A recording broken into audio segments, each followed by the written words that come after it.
My son's fiance told everyone I was jealous and controlling. She said I was trying to ruin their happiness.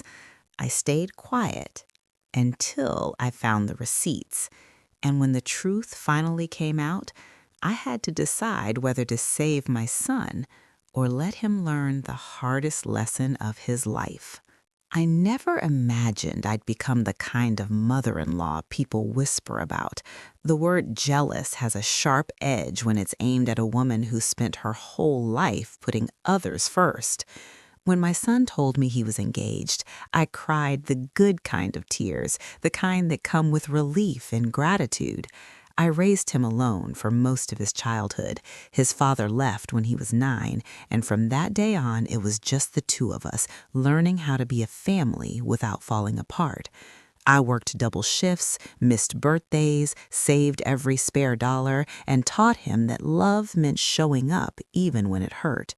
So when he said he'd found someone, I wanted to believe she'd love him the way he deserved. Her name was Lena. She was beautiful in a polished way, always dressed like she'd just stepped out of a magazine. She spoke softly, laughed lightly, and made sure everyone noticed how kind she was. The first time I met her, she hugged me a little too tightly and called me Mom before I'd even offered. People say that's sweet. To me, it felt rehearsed, like a line she'd practiced in the mirror. I ignored that feeling. Mothers are warned not to be suspicious, not to compete, not to interfere, so I smiled and welcomed her into my home. At first, everything looked normal. My son seemed happy. He talked about wedding ideas, future plans, and how lucky he felt. Lena came over often, rearranged my kitchen drawers without asking, commented on my furniture, and gently suggested updates to my son's wardrobe, his habits, even his laugh. "I just want him to be the best version of himself," she'd say, eyes wide and innocent. I told myself love changes people. I told myself to let go. It was the money that changed the air. My son had always been careful. Growing up with less does that to you. He tracked expenses, paid bills early, and saved with a discipline that made me proud. Then, one afternoon, he asked if he could borrow a little cash. Just until payday, he said. I didn't think twice. I gave it to him and told him not to worry. But then it happened again. And again, the amounts grew larger, the explanations vaguer. Wedding deposits, unexpected fees, helping Lena with something temporary. Temporary became constant. I asked him gently if everything was okay. His smile tightened. Lena started answering questions meant for him. "He worries too much," she'd say. "I'm teaching him to enjoy life." And then, slowly, the tone toward me shifted. She'd sigh when I spoke, roll her eyes when I offered advice, make jokes about me being old-fashioned. When I wasn't around, she told my son I was too involved, too emotional, too attached. I could feel the space growing between us like a crack in ice. The first time she called me jealous wasn't to my face. A mutual friend mentioned it casually, like gossip you weren't meant to repeat. She says you don't want to let him go, that you're threatened by her. I laughed it off, but something settled heavy in my chest. I replayed every conversation, every look, every moment I'd questioned a purchase or a plan. Had I crossed a line, or was something else happening? I started noticing details. My son's car needed repairs he couldn't afford anymore. His credit card statements, once neat and predictable, showed balances that didn't make sense. He stopped talking about saving and started talking about upgrading. Lena wore new clothes every week. She posted photos of brunches, spa days, and weekend trips, always tagged as self-care. Whenever I asked how they were managing financially, Lena smiled and said, "Love will provide." One evening, my son came alone. He looked tired in a way I hadn't seen before, like sleep didn't reach him anymore. I asked him to sit. I made tea the way he liked it, strong and sweet. We talked about nothing for a while, and then I asked him if he was okay. He hesitated, then said yes too quickly. I pressed gently. He snapped. He said I didn't trust him, that Lena said I was trying to control his life, that I needed to back off. Hearing my own child repeat words I knew weren't his broke something in me. That night, after he left, I cried harder than I had in years, not because of Lena's words, but because I felt I was losing my son to a version of himself I didn't recognize. I sat at my kitchen table long after midnight and asked myself a question that no mother wants to face. Do I step in and risk pushing him further away, or do I stay quiet and watch him sink? The answer came quietly, not as anger, but as resolve. I didn't want to be right. I wanted him safe. So I did what I'd always done when life felt uncertain. I looked for the truth. I didn't snoop through his things. I didn't spy. I simply paid attention. I remembered conversations. I noticed patterns. And when my son asked me to help him review some paperwork for a loan he didn't understand, I said yes. That's when I saw it. Charges that didn't match his income, transfers to accounts that weren't his, payments labeled as gifts, emergencies, investments. My heart pounded, but I kept my face calm. I asked questions like I didn't already know the answers. He shrugged, said Lena handled most of the finances now. She was better at it, he said. I nodded and said nothing. Later that week, Lena confronted me. She accused me of trying to poison my son against her. She said I was jealous of their love, that I couldn't stand being replaced. She said it loudly in front of family, with a smile that never reached her eyes. Everyone watched me, waiting for my reaction. I felt the weight of every stereotype pressing down on me: the bitter mother, the lonely woman, the problem. I didn't argue. I didn't raise my voice. I simply said, "I'm not jealous. I'm concerned." She laughed. My son looked away. In that moment, I realized something painful and freeing at the same time. I couldn't protect him with words anymore, only with truth. And the truth was sitting quietly in my drawer, printed, highlighted, undeniable. Receipts don't lie, but revealing them would change everything. Once I crossed that line, there would be no going back. I went home that night, knowing the calm before the storm had ended. I laid the papers out on my table and stared at them until the sun came up. I thought about the boy who used to fall asleep on my shoulder during late-night movies. I thought about the man standing on the edge of a life he didn't fully understand. And I knew the next choice I made would either save him or teach him a lesson that would scar us both forever. I didn't sleep that night. I kept getting up to check the front door like my son might show up asking for answers I wasn't ready to give. When morning came, the house felt different, like it knew something was about to break. I made coffee and sat at the table with the papers stacked neatly in front of me. I hadn't printed them to confront Lena. I printed them to remind myself I wasn't imagining things, that I wasn't jealous, that I wasn't losing my grip on reality the way she wanted everyone to believe. Over the next few weeks, I watched from the outside. Lena tightened her hold in small ways. She answered my son's phone when he called me. She spoke for him at family dinners. She joked about how old school I was whenever money came up. My son laughed along, but his laughter sounded thin, like it had to pass through doubt before it came out. I noticed how he flinched when the bill arrived at restaurants, how he checked his bank app when he thought no one was looking. Love shouldn't make you afraid of numbers. The breaking point came at my niece's birthday dinner. Lena arrived late, dressed in something expensive enough to turn heads. She ordered the most expensive thing on the menu without looking at the prices. When the server asked if the checks were separate, she smiled and said, "Oh, he's got it," nodding toward my son like it was a joke. My son's face flushed. He didn't argue, he just nodded and handed over his card. After dinner, Lena pulled me aside. Her voice was sweet, but her words were sharp. She said I needed to stop filling my son's head with doubts. She said I was embarrassing him. She said I should focus on finding my own happiness instead of clinging to his. Then she leaned in and whispered, "No one likes a jealous mother." Something inside me went still, not angry, not hurt, clear. I realized she wasn't afraid of me anymore. She thought she'd won. That night, my son called me. He sounded overwhelmed, like he'd been holding his breath all day. He said Lena felt attacked by my attitude. He said planning the wedding was stressful. He asked if I could help with a few more expenses, just until things settled. I closed my eyes and felt the weight of the moment settle on my chest. This was it, the edge I'd been standing on. I asked him to come over the next day, just him, no Lena. He hesitated, then agreed. When he arrived, he looked wary, like he was walking into a test he hadn't studied for. I made lunch and we sat at the table where he used to do homework. I didn't start with accusations. I started with memories. I reminded him of the years we'd struggled, the lessons we learned about trust and independence.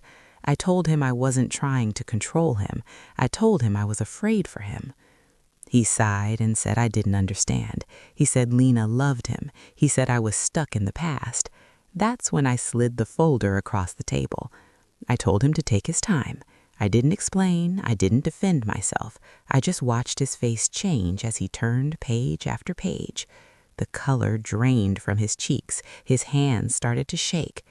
I asked him what he was looking at. I told him the truth. I told him how much money had been transferred, how often, where it had gone. I showed him the dates, the patterns, the amounts that lined up with Lena's purchases and trips.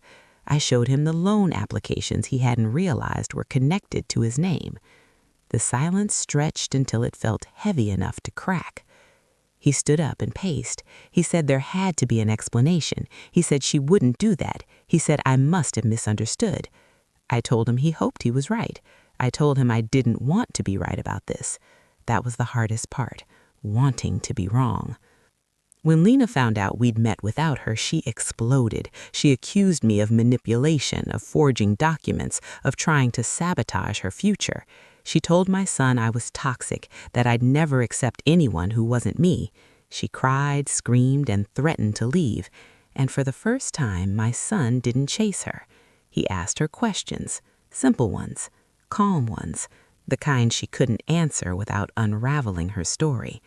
She turned it back on him, said he was ungrateful, said love meant sacrifice, said if he trusted his mother over her, maybe they shouldn't get married at all.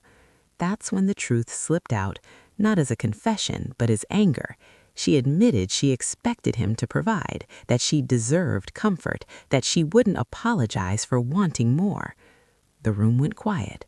My son looked at her like he was seeing her for the first time. They didn't break up that day. Healing rarely happens at once, but something shifted. My son asked for space. Lena moved out, furious and humiliated. She told everyone I'd poisoned him. Some people believed her, others didn't. I learned quickly who listened to the loudest voice and who paid attention to the facts. The weeks that followed were painful. My son grieved the relationship he thought he had. He was angry at himself for ignoring the signs, angry at me for not stopping him sooner, angry at Lena for taking advantage of his trust. I let him feel all of it. I didn't say I told you so. I didn't demand apologies. I just stayed. Eventually, he asked me why I waited so long to show him the receipts. I told him the truth. Because saving someone before they're ready can cost you both. Because sometimes love means letting reality speak louder than fear. Because I needed him to see it with his own eyes, not through my warnings. Lena tried to come back when she realized the money was gone. She said she'd changed. She said she was misunderstood. My son listened politely and said no. He said he needed to rebuild his life without someone who saw him as a resource instead of a partner.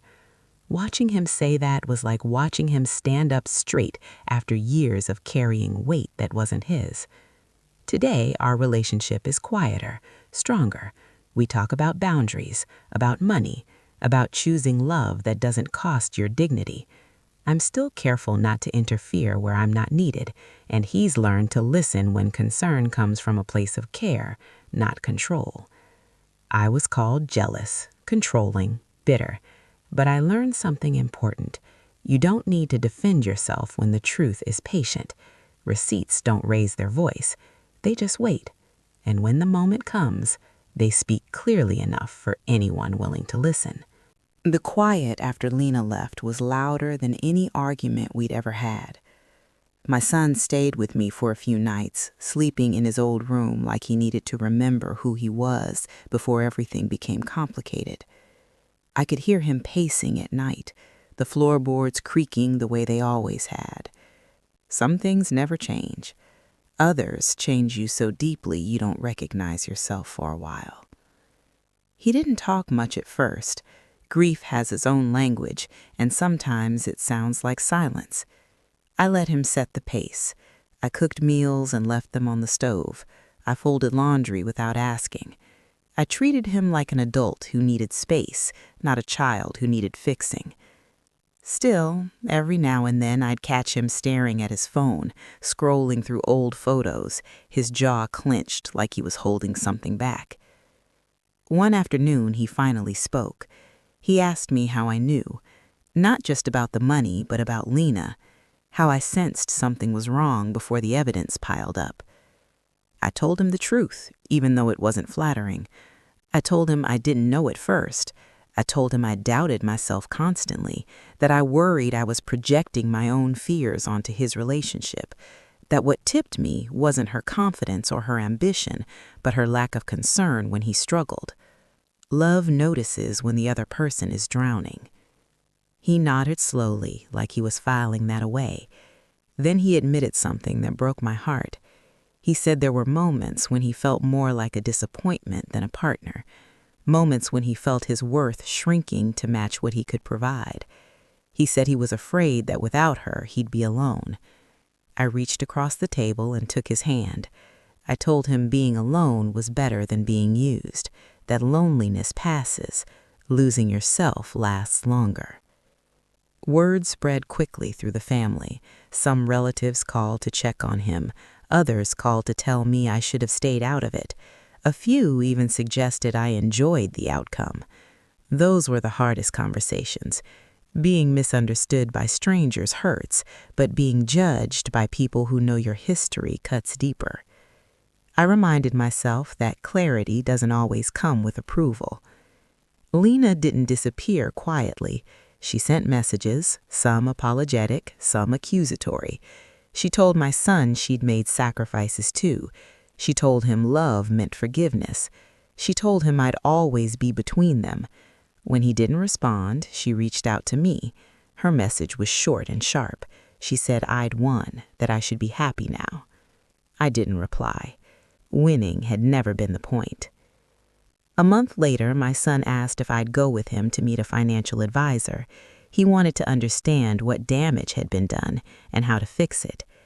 Sitting in that office, listening to numbers and timelines, I watched him confront consequences he hadn't fully grasped before. He didn't flinch. He didn't blame anyone else. He asked questions. He took notes. He took responsibility. That's when I knew he'd crossed from heartbreak into growth. After the meeting, we sat in the car for a long time before driving home. He thanked me quietly. Not for the money I'd lent him, not for the proof I'd gathered, but for respecting him enough to let him see the truth himself.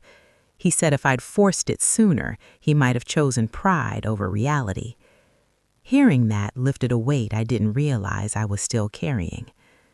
Life didn't magically get easier. There were nights he woke up from dreams where Lena was still there, still charming, still convincing. There were days he questioned his judgment, his ability to choose well. I reminded him that being fooled doesn't make you foolish, it makes you human. The lesson wasn't to harden his heart, but to sharpen his discernment. As for me, I learned my own lessons. I learned how quickly a woman can be reduced to a stereotype when she dares to speak up. I learned that concern is often mislabeled as control, especially when it comes from mothers. And I learned that restraint can be more powerful than confrontation. Had I reacted with anger, Lena would have had proof for her narrative. By staying calm, by waiting, I let her reveal herself. Months passed. The wedding plans were canceled quietly. Deposits were lost. Invitations were never sent. My son returned to routines that grounded him. He started running again, something he'd stopped because Lena thought it was a waste of time. He reconnected with friends he'd drifted from. He laughed more freely. The tension in his shoulders eased. One evening, we sat on the porch watching the sky darken. He told me he wasn't ready to date again, that he wanted to rebuild his life slowly, deliberately.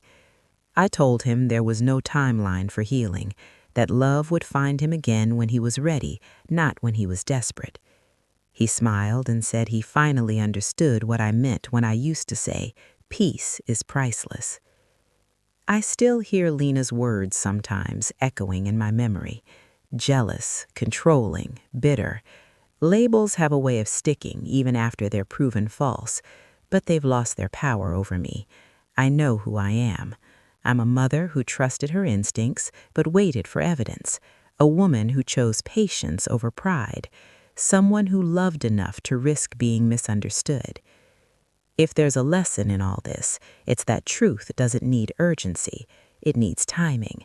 You can warn someone 100 times, but until they're ready to see, they won't hear. Love isn't about rescuing someone from every fall. Sometimes it's about standing close enough to help them up afterward. My son is stronger now, wiser, more cautious but not closed off, and our relationship, though tested, has grown deeper because it survived honesty. I didn't save him by shouting. I saved him by waiting, watching, and trusting that when the moment came, he'd choose himself. Time has a way of settling things you think will never stop shaking. By the time winter came, the sharp edges of what happened had softened into something we could talk about without flinching. My son moved back into his own place, smaller than the one he'd shared with Lena, but it felt lighter. When I helped him unpack, I noticed how carefully he placed things now, as if each object needed to earn its space. Loss teaches you that. He started coming over for dinner once a week. Nothing fancy. Soup, bread, conversation that didn't circle around the past unless he brought it up. Sometimes he did. Sometimes he just wanted to talk about work or the book he was reading. I learned to follow his lead. Healing, I realized, isn't about pushing forward. It's about allowing stillness where pain used to live. One night, he told me something that caught me off guard. He said Lena had reached out again, this time with a long message about forgiveness and growth. She said she'd been in therapy, that she finally understood how her expectations had hurt him. He asked me what I thought. I took a deep breath before answering. I told him I thought people can change, but patterns change slower than words. I told him to trust actions over apologies. And then I told him the decision was his, not mine. He nodded, relieved. Later, he told me he'd decided not to respond, not out of anger, but because he needed closure that didn't depend on her understanding. That was a sentence I never imagined hearing from him, and it filled me with quiet pride. The story didn't end there, of course. It rarely does. Family gatherings became complicated. Lena's name lingered in conversations like an echo no one wanted to acknowledge. Some relatives treated my son with sympathy. Others treated me with caution, like I was capable of undoing lives with a stack of papers. I stopped trying to correct the narrative. The people who mattered saw the truth in how my son carried himself now. There was one afternoon, though, when the past knocked loudly on my door. Lena showed up unannounced. She looked different, less polished, tired in a way makeup couldn't hide. She asked if we could talk. Every instinct told me to close the door, but something else told me to listen, not for her sake, but for mine. We sat at the same kitchen table where my son had read the receipts months earlier. Lena didn't apologize right away. She talked about pressure, about growing up with nothing, about believing love was security. She said she'd never meant to hurt anyone. I listened without interrupting. When she finally stopped, she asked if I understood. I understood fear. I understood wanting more. But I also told her understanding doesn't erase harm, that love built on entitlement collapses the moment resources run dry. She cried. I didn't comfort her, not because I'm cruel, but because comfort would have blurred the truth. She asked if I hated her. I said no. Hate would mean she still had power over me. She asked if she could see my son. I said that wasn't my decision to make, and for the first time she seemed to realize she couldn't maneuver her way through me. She left quietly. I closed the door and felt something release inside my chest. Not satisfaction, peace. When I told my son about the visit, he was quiet for a long time. Then he thanked me for telling him and for not deciding for him. He said that was something he was learning now, how not to let guilt steer his choices. Watching him grow through this was both painful and beautiful. Parenthood doesn't end when children become adults. It just changes its shape. I thought about the label jealous again, how easily it had been thrown at me, how quickly it had stuck. Society loves a simple villain, especially when a story involves a woman protecting her child. But jealousy wants what others have. What I wanted was my son's freedom.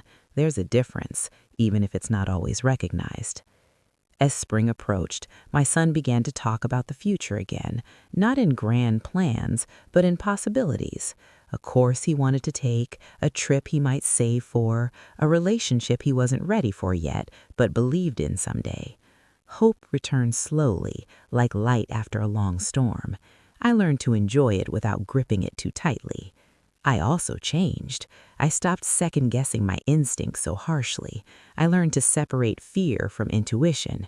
I learned that silence can be strategic, not submissive. And I learned that letting someone fall doesn't mean you're hoping they hit the ground. Sometimes you're trusting they'll stand back up. The receipts went back into a drawer. I didn't need them anymore.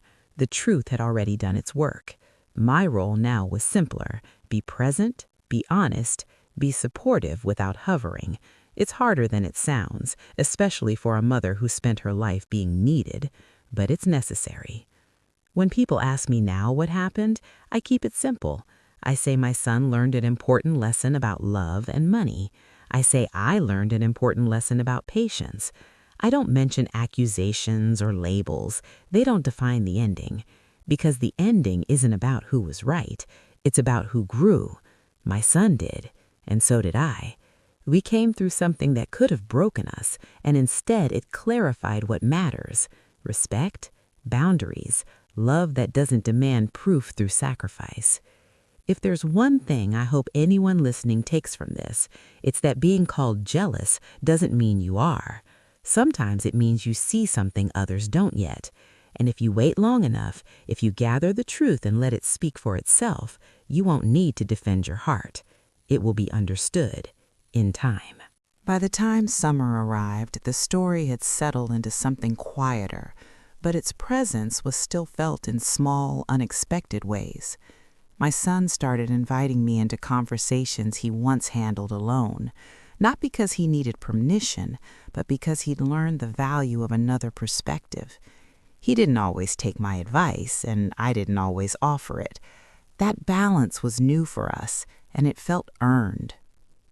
There was a day he came over carrying a box of papers, the last remnants of what he and Lena had shared: old contracts, canceled subscriptions, unopened mail.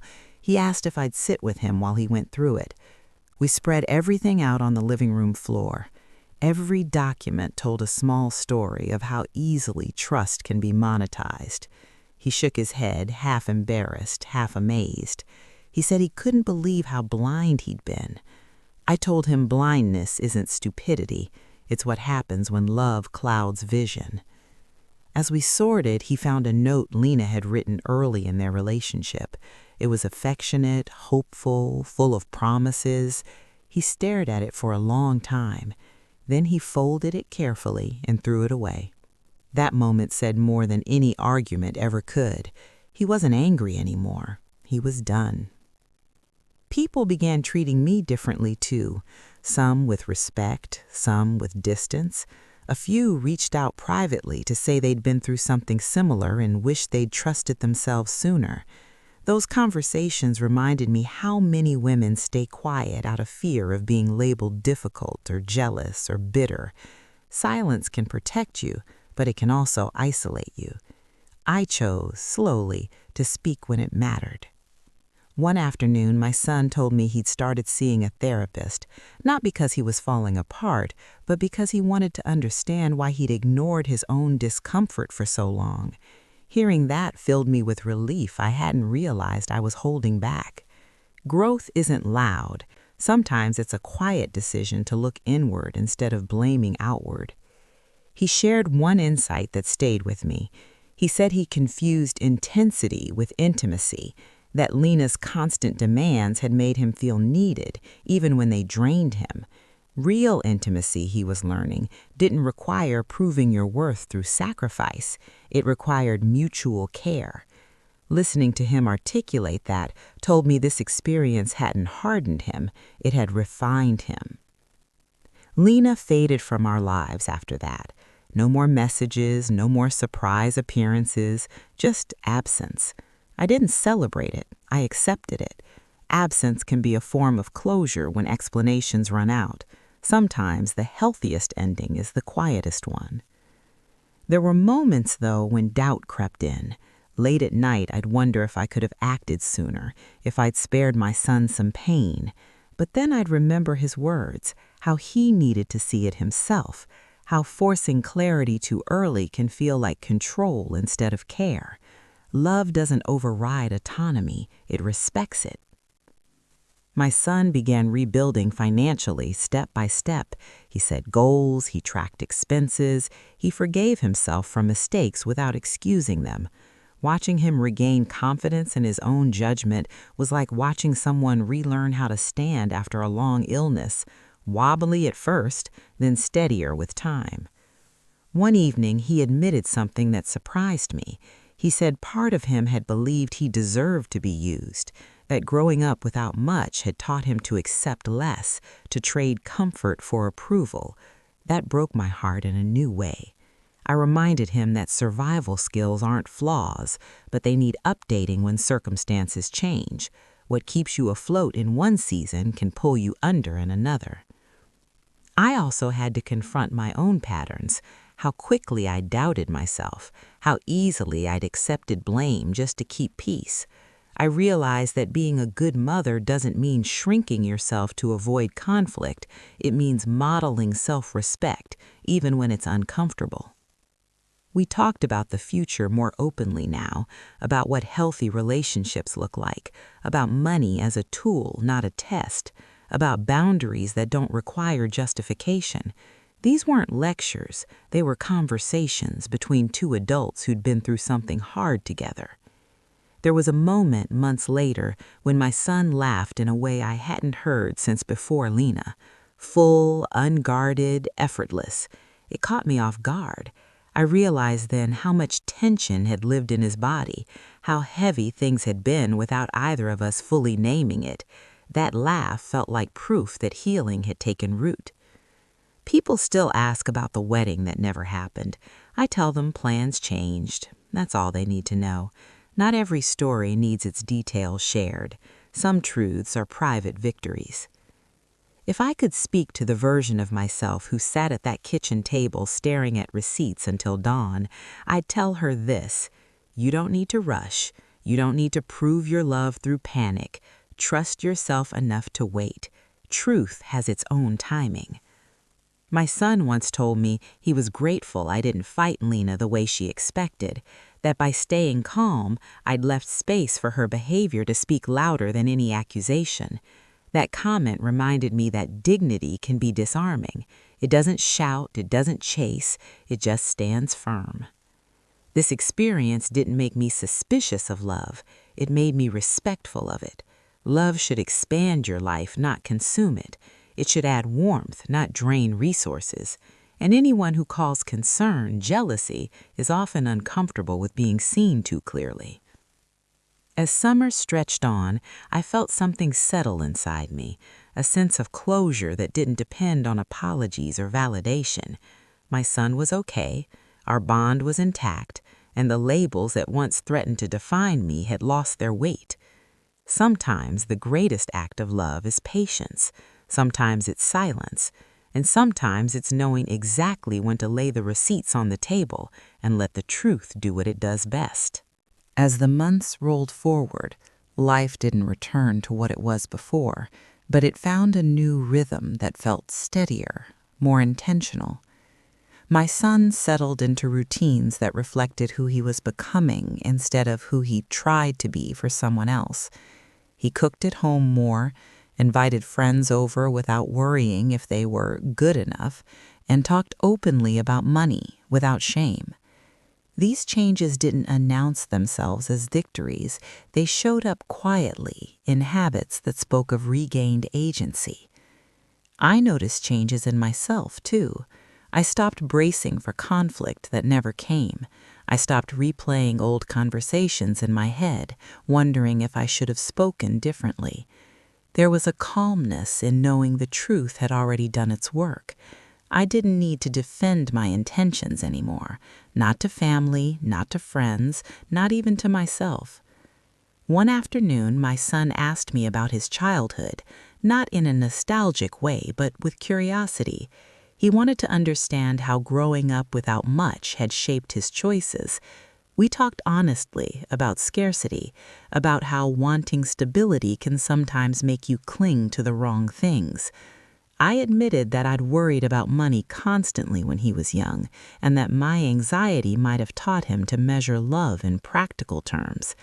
It was a hard admission, but an important one. Healing isn't about assigning blame. It's about recognizing patterns so they don't repeat. He thanked me for my honesty. He said it helped him see Lena's behavior more clearly, not as something uniquely wrong, but as something that exploited an old vulnerability. That perspective softened his anger. It allowed him to let go without carrying bitterness forward. Watching him reach that understanding felt like watching a wound finally close. There were still moments when Lena's shadow appeared unexpectedly. A mutual acquaintance mentioned seeing her with someone new. Another said she spoke poorly of me whenever my name came up. I didn't engage. I didn't correct. I didn't react. Some stories lose their power when you stop feeding them. Silence, when chosen deliberately, can be a boundary. My son asked me once if I ever felt tempted to expose Lena publicly, to show everyone the receipts the way I'd shown him. I thought about it carefully before answering. I told him truth isn't a weapon to be wielded for revenge. It's a tool for clarity. Once clarity is achieved, using it to humiliate only prolongs the damage. He nodded, thoughtful. I could tell that lesson would stay with him. As autumn approached, he began volunteering his time with a community group that helped young adults manage finances. He said teaching others what he'd learned made his own mistakes feel purposeful. That choice moved me deeply. Turning pain into service is one of the most powerful forms of healing. It meant he wasn't just moving on, he was moving forward. I reflected often on the moment Lena called me jealous, how easily that word had been used to dismiss concern, to undermine credibility. It made me more aware of how often women are silenced by labels when they challenge narratives that benefit others. I resolved to speak up when I saw that happening, not loudly, but clearly. Experience had taught me that calm truth carries weight. My relationship with my son continued to evolve. We laughed more. We disagreed occasionally, but without the fear that disagreement meant distance. He trusted me not to overstep. I trusted him to make his own choices. That mutual respect felt like the real gift hidden inside all the turmoil. There was a moment during a quiet dinner when he looked at me and said, "I don't feel like I have to prove myself anymore." I knew exactly what he meant. The constant pressure to earn love, to justify worth had lifted. That freedom was something no one could give you directly. You had to claim it. I thought about the choice I'd faced months earlier, standing at the edge of that decision to reveal the receipts or stay silent. At the time, it felt like an impossible dilemma. Now, looking back, I saw it differently.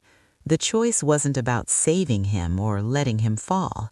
It was about trusting him to rise, trusting that the values I'd tried to teach him would surface when it mattered most. I learned that being a parent doesn't mean preventing pain at all costs. It means equipping your child to face pain without losing themselves. That understanding changed how I saw my role, not just with my son, but in all my relationships. I stopped trying to manage outcomes. I focused on being honest, supportive, and grounded. When the holidays came, they were simpler than years before. No extravagant plans, no forced cheer, just connection. We talked about gratitude, not in the performative sense, but in the quiet acknowledgement of lessons learned. We both knew how close we'd come to losing something precious, not to Lena, but to misunderstanding. I don't know what the future holds for my son. I don't need to. I know he'll choose partners who see him as a person, not a provider. He'll listen to his discomfort instead of explaining it away. And I know he'll remember that love doesn't demand receipts, but it also doesn't fear them. As for me, I carry forward a deeper trust in myself. I no longer shrink from the possibility of being misunderstood. I understand now that integrity doesn't always look agreeable in the moment. Sometimes it looks like patience, sometimes it looks like restraint, and sometimes it looks like quietly laying the truth on the table and stepping back. If there's one final thing this experience taught me, it's that clarity is kinder than control, and truth is stronger than accusation. Being called jealous didn't define me, my actions did, and in the end, that was enough. There's a moment after a long storm when you step outside and the air feels different, cleaner, lighter. That's what this season of life began to feel like. Not perfect, not untouched by what had happened, but free from the constant tension that once hummed beneath everything. My son was no longer reacting to loss. He was building something new, slowly and intentionally, and I was learning how to witness that without hovering over it. One evening, he invited me to dinner at his place. It was the first time he'd cooked for me since everything fell apart. He'd planned the meal carefully, even practiced, he admitted. Watching him move around his kitchen, confident and relaxed, stirred something emotional in me. It wasn't pride exactly, it was relief. Relief that the man standing in front of me was no longer bending himself to fit someone else's expectations. Over dinner, he told me about a woman he'd met through a friend. Not a girlfriend, he clarified quickly, just someone he enjoyed talking to. He spoke about her with ease, not urgency. No pressure to impress, no rush to define things. I listened without asking questions, letting him share what he wanted at his own pace. When he finished, he looked at me carefully, as if gauging my reaction. I smiled and said I was glad he felt open again. That was all. He seemed relieved. Trust grows when it isn't tested unnecessarily. After that night, I reflected on how much I'd changed, too. I noticed how I no longer felt the need to scan conversations for warning signs or brace myself for accusations. The hypervigilance had faded. In its place was something steadier, confidence, not in outcomes, but in my ability to handle whatever came next. I also thought about Lena in a different way, not with resentment, but with distance. I could see her now as a chapter that taught us something important, not as a villain who needed to be punished. That shift didn't excuse her behavior, it simply released me from carrying it any longer. Letting go isn't about forgetting, it's about choosing not to relive. My son asked me one day if I'd ever felt lonely after he grew up and moved out. The question surprised me, but I answered honestly. I told him there were times when the quiet felt heavy, times when I wondered who I was outside of being needed. That vulnerability opened a door between us that hadn't existed before.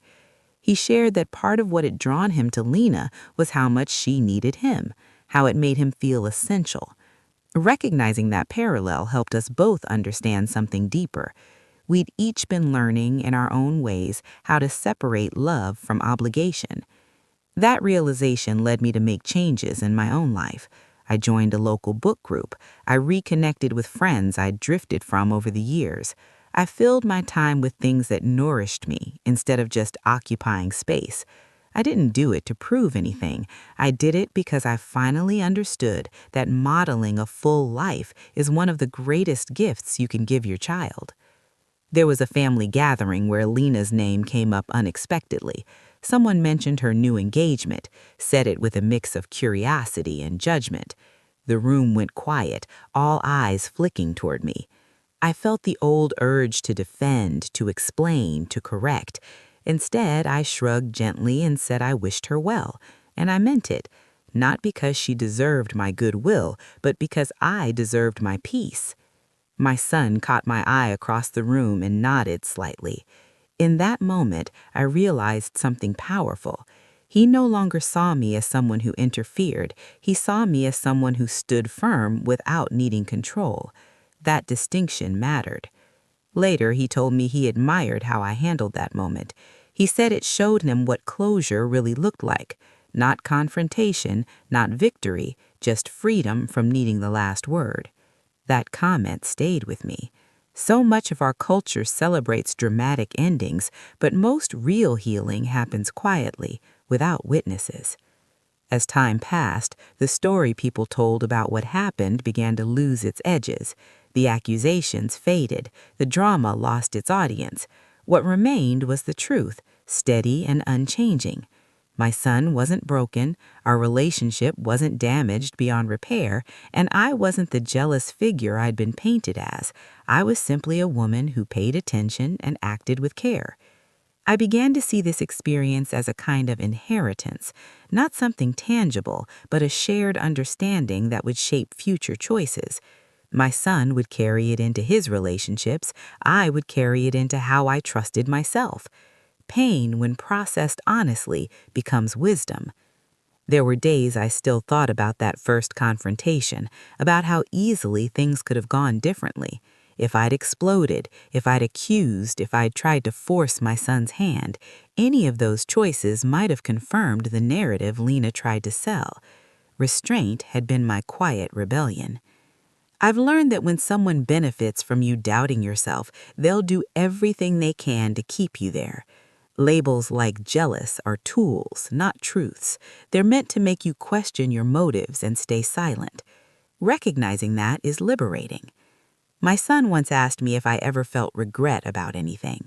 I thought about it carefully.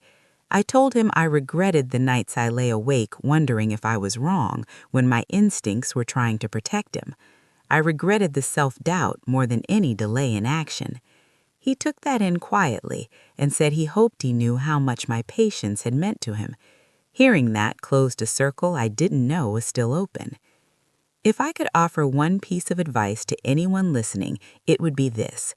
Trust yourself enough to wait for the truth to arrive, but don't ignore it when it does.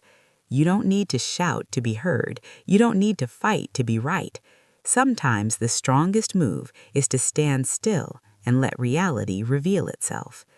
The story didn't end with applause or apologies. It ended with understanding, and in many ways, that's the most honest ending there is. As another year quietly turned over, I noticed how rarely I thought about the chaos that once filled our days. Not because it didn't matter anymore, but because it had been absorbed into who we'd become. The experience no longer felt like an open wound. It felt like scar tissue, firm, protective, a reminder of what had healed. My son grew into a steadiness that made me pause sometimes just to observe it. He spoke with more certainty. He hesitated less when making decisions, not because he'd become impulsive, but because he trusted his judgment again. That trust had been shaken deeply, and watching it return was like witnessing someone reclaim a lost language. We talked one afternoon about boundaries, how they aren't walls meant to shut people out, but doors that let the right ones in. He said he'd started applying that idea everywhere: work, friendships, even family. Not in a rigid way, but with intention. I told him boundaries aren't selfish, they're how we teach others how to love us. I found myself revisiting my own past choices with new clarity, moments when I'd stayed quiet to keep peace, times I'd accepted discomfort so others wouldn't feel challenged. I didn't judge myself harshly for those things anymore. I understood why I'd done them. Survival has its own logic. But now I also understood that peace built on silence is fragile. Real peace comes from alignment. There was a moment that surprised me with its simplicity. My son invited me to a small gathering of friends he'd made recently, people who knew him only as he was now, not as the version shaped by Lena's influence. They treated him with easy respect. They listened when he spoke. They didn't expect him to prove anything. Watching him among them felt like seeing him breathe fully for the first time in a long while. Someone asked him about his past relationships, casually, without pressure. He answered honestly but briefly. No bitterness, no dramatics, just facts.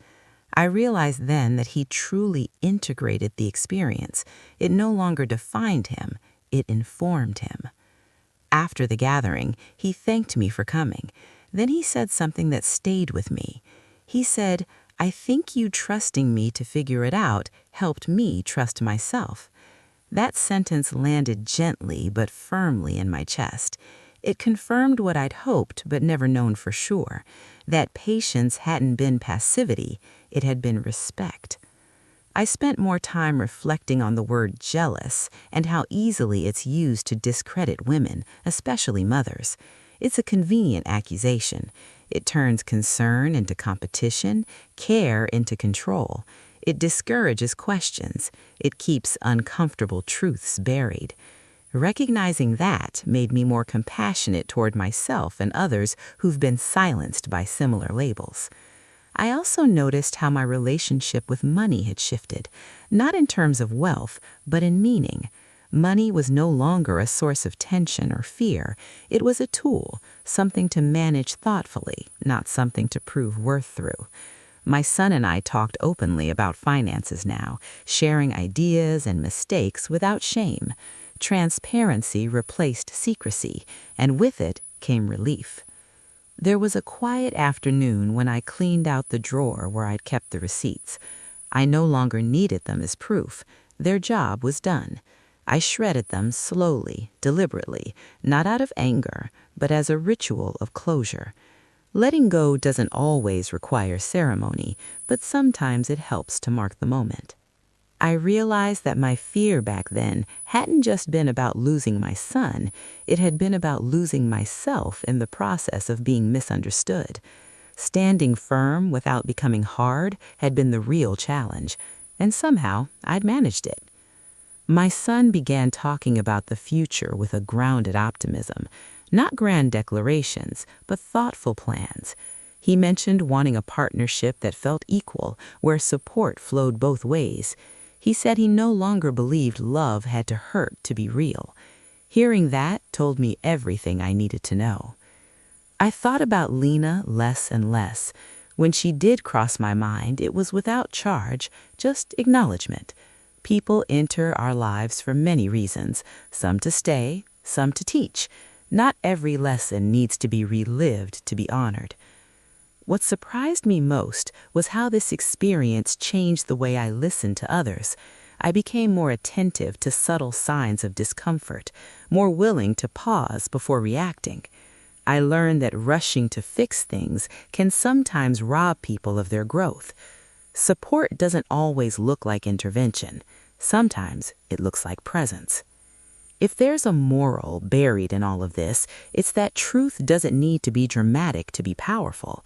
It doesn't need an audience or applause. It needs patience and courage.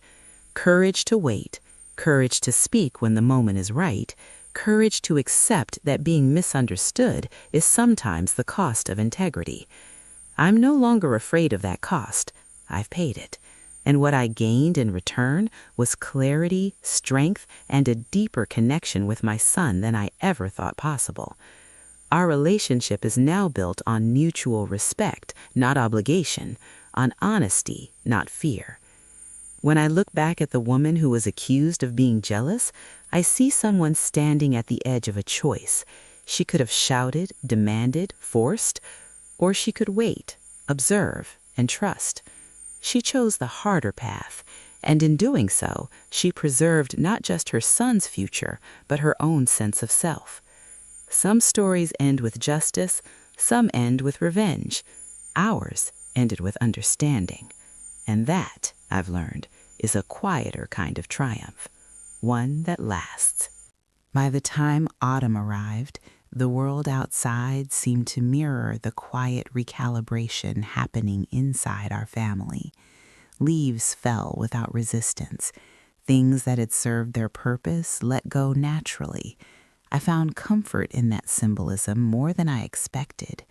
Change didn't always have to be forced. Sometimes it arrived when you finally stopped gripping what was already slipping away. My son started spending more time at my place, not out of necessity, but choice. He helped me reorganize the garage one Saturday, sorting through boxes we hadn't touched in years, childhood school projects, old photo albums, receipts from decades ago that no longer meant anything. We laughed at the absurdity of what we'd once thought was important enough to save. Letting go of those objects felt ceremonial in a small, personal way.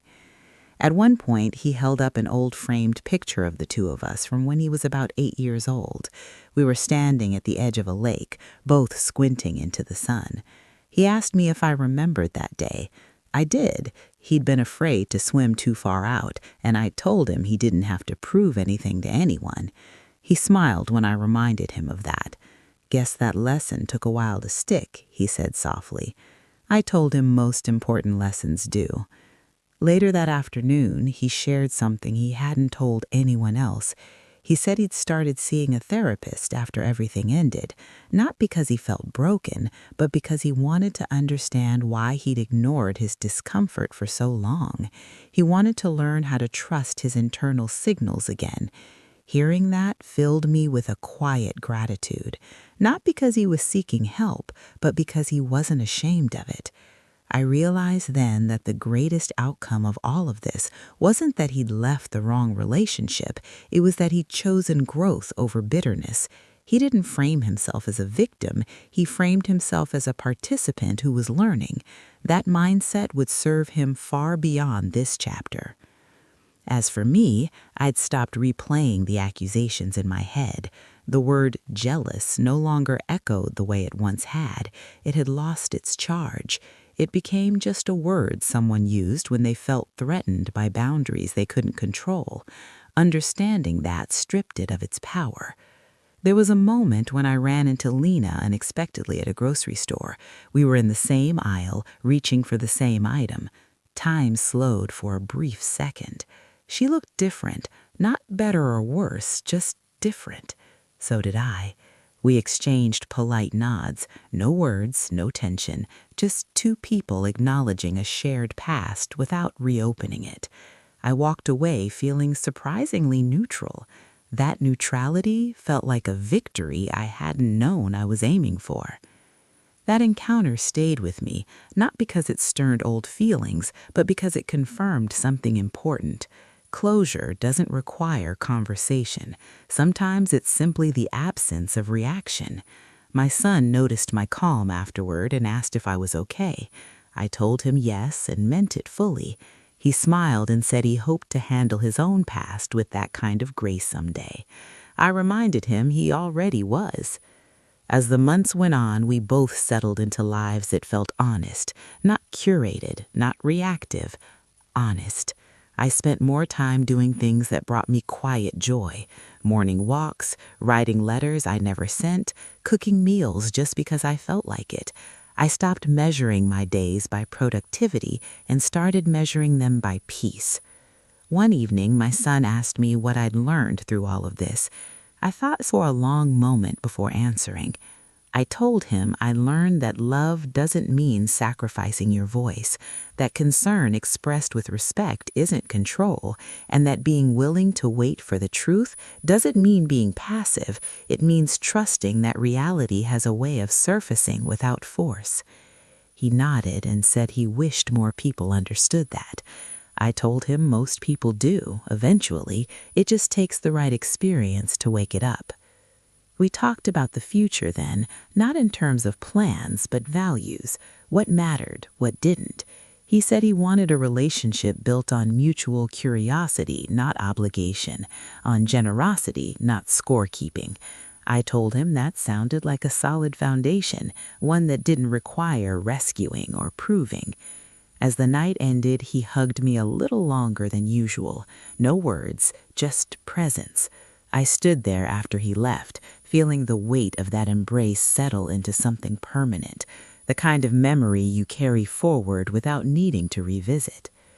When people ask me now if I regret intervening, I answer honestly. I regret nothing about paying attention. I regret nothing about choosing patience over panic. What I regret is how quickly we're taught to doubt ourselves when our intentions are pure but misunderstood. That doubt is a thief.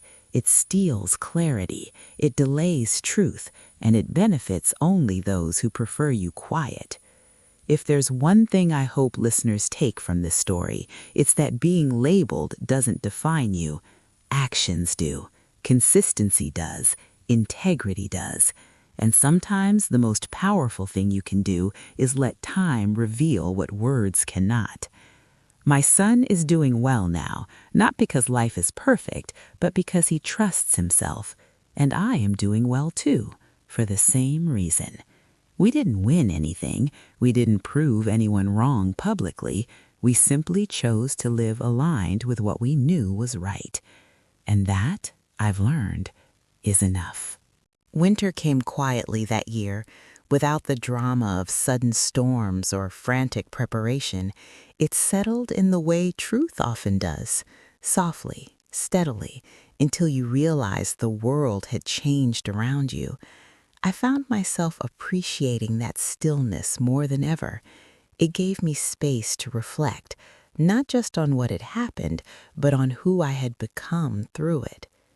My son and I developed a new rhythm. We talked less often, but more honestly. There was no urgency in our conversations anymore, no underlying fear that one wrong sentence could trigger defensiveness. When we spoke, it was because we wanted to, not because we needed reassurance. That shift felt like the final piece clicking into place. One afternoon, he asked me if I'd ever thought about what I wanted next. Not for him, for me. The question caught me off guard. For years, my sense of purpose had been intertwined with his well-being. I realized then how rarely I'd been asked to consider myself as a separate story. I told him I was still figuring that out, and he smiled as if that answer pleased him. I started volunteering at a local community center, helping women who were navigating major life transitions, divorce, career changes, empty nests. I didn't share my story unless it felt relevant. Mostly, I listened. And in those conversations, I recognized echoes of my own doubts, the way women second-guess themselves when labeled difficult, emotional, or controlling for simply noticing patterns that don't add up.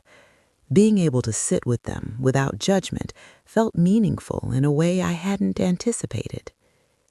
One woman told me she was afraid of speaking up about her son's partner because she didn't want to lose him. I told her something I wished I'd known sooner. Silence doesn't guarantee closeness. It only guarantees your voice disappears first. She cried quietly, and I sat with her until the feeling passed. Moments like that reminded me that experience, even painful experience, becomes useful when it's shared with compassion. My son visited one evening after a particularly heavy snow. He looked tired but peaceful. He told me he'd officially closed the joint accounts he once shared. It was a small administrative detail, but symbolically it mattered. He said it felt like closing a door that had been left cracked open too long. I told him I was proud of him, not for cutting ties, but for honoring his own boundaries. We talked about trust that night, how it isn't something you give blindly, but something you build slowly through consistent behavior.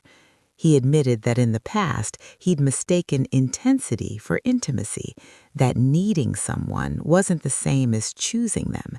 Hearing him articulate that felt like watching wisdom take root. I shared with him how close I'd come at times to doubting myself completely, how being called jealous had stung more than I let on, how easy it would have been to retreat, to say nothing and hope for the best. He looked at me with a seriousness that stopped me mid-sentence and said, "I'm glad you didn't." That simple statement carried years of unspoken gratitude. As winter deepened, I noticed something else shifting. The story, as it existed in my own mind, no longer centered around conflict. It had expanded to include growth, reflection, and grace. I wasn't reliving the betrayal. I was integrating the lesson. That distinction mattered. There were moments when guilt tried to resurface, a quiet voice wondering if I'd interfered too soon, but I'd learned to meet that voice with curiosity instead of judgment. I asked myself what evidence it had. It rarely offered any. Most of the time it dissolved under the weight of lived reality. One night, while organizing paperwork, I came across the folder where I'd once kept all the receipts, bank statements, transfers, patterns that told a story no one wanted to hear at first. I held them for a moment, then shredded them carefully, not out of denial, but out of closure. The proof had served its purpose. I no longer needed to hold on to it to feel validated. That act felt ceremonial in its own quiet way, like releasing an anchor that had kept me grounded during the storm, but was no longer necessary now that the waters were calm. My son asked me later if I'd ever want to remarry or start over romantically. I laughed and told him I wasn't opposed, but I wasn't searching either. I'd learned that fulfillment doesn't require an audience, that being content with your own company is a kind of freedom many people never experience. He nodded, thoughtful, and said he hoped to reach that place too someday. As the year came to a close, I felt a sense of gratitude I hadn't expected, not for the pain, but for the clarity it forced, not for the betrayal, but for the boundaries it taught, and not for the conflict, but for the quiet strength it revealed in both of us. If there's a moral to all of this, it's simple. Being misunderstood doesn't mean you're wrong. Sometimes it means you're seeing something others aren't ready to face yet. Patience paired with integrity will outlast any accusation. The receipts weren't my weapon. They were my compass. They didn't give me power over anyone. They gave me confidence in myself. And in the end, that made all the difference. By the time spring returned, I realized something subtle but profound had settled into my life. I no longer defined myself by what I had endured. The story had stopped replaying itself as a cautionary tale and started existing as quiet background knowledge, like muscle memory you don't think about until you need it. That was how I knew healing had fully arrived. Not because the pain was gone, but because it no longer demanded center stage. My son came by one morning with coffee and an ease in his step I hadn't seen in years. He talked about work, about small frustrations, about ideas he was considering for the future. None of it dramatic, none of it urgent, just life unfolding in a grounded way. As I listened, I understood that stability isn't loud. It doesn't announce itself. It shows up in ordinary conversations and unguarded laughter. At one point, he paused and said there was something he wanted to thank me for. I braced instinctively, then caught myself. Old habits take time to fade. He thanked me not for intervening, not for showing proof, but for trusting him enough to let him reach his own conclusions. He said that space had mattered more than he realized at the time, that it allowed him to feel respected rather than rescued. That distinction stayed with me. So many relationships fracture not because of disagreement, but because one person feels stripped of agency. I had walked that line carefully, often unsure if I was doing it right. Hearing him name it with clarity felt like a quiet affirmation. We took a walk later that afternoon, the air still cool but warming fast. He talked about what he wanted for a future partner, but more importantly, what he wanted to bring.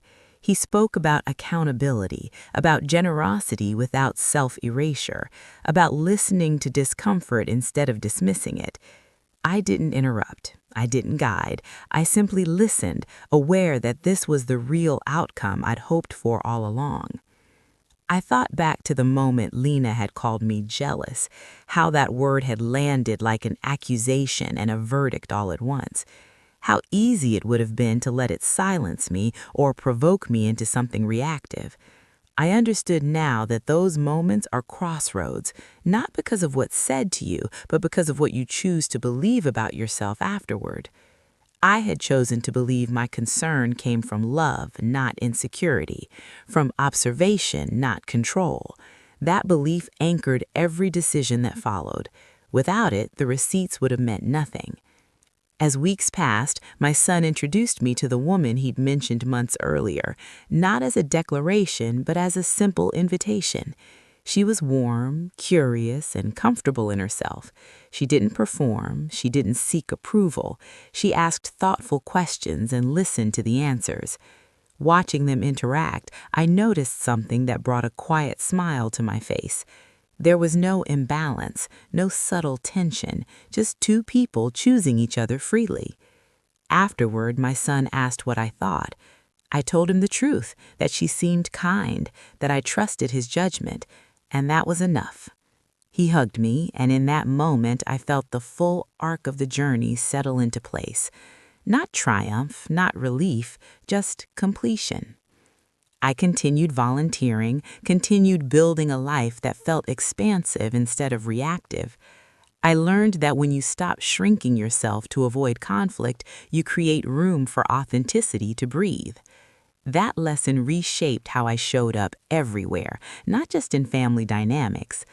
Occasionally, someone would still reference the past, a comment, a sideways glance, an old assumption resurfacing. But it no longer rattled me. I didn't rush to correct or defend. I knew the truth, and so did the people who mattered. That was enough. If I could speak directly to anyone who has been painted as difficult or jealous simply because they paid attention, I would tell them this. Clarity often threatens those who benefit from confusion. Your job isn't to convince everyone. It's to stay aligned with yourself long enough for reality to catch up. Looking back, I see how restraint became my strength. Not silence, not avoidance, but measured presence. I spoke when it mattered, I waited when it served me, and I trusted that truth didn't need theatrics to stand. The story ends quietly, as most real ones do, with trust restored, with dignity intact, with relationships recalibrated instead of broken.